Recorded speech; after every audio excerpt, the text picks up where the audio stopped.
Istri dari Slamet Tohari alias Mbah Slamet, Seneh, mengaku tidak mengetahui bahwa suaminya menjadi dukun pengganda uang. Seneh mengaku tidak tahu banyak aktivitas yang dilakukan suaminya meski sudah 25 tahun menikah. Seneh hanya mengetahui bahwa suaminya kerap menerima tamu. Seneh mengaku dia jarang berkomunikasi dengan para tamu dari suaminya tersebut. Namun Seneh kerap memergoki suaminya melakukan ritual bersama tamu di sebuah ruangan di depan rumah. Dari pernikahannya dengan Seneh, Mbah Slamet dikaruniai 2 orang anak.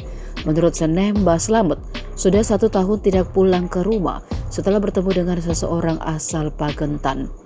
Namun meski sang suami sudah lama tidak pulang, Seneh mengaku biasa-biasa saja.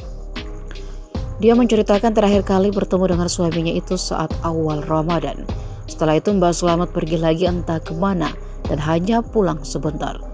Meski suaminya ditangkap polisi dan sudah ditetapkan menjadi tersangka, tanggapan masyarakat menurut Seneh juga biasa saja, tidak ada yang aneh.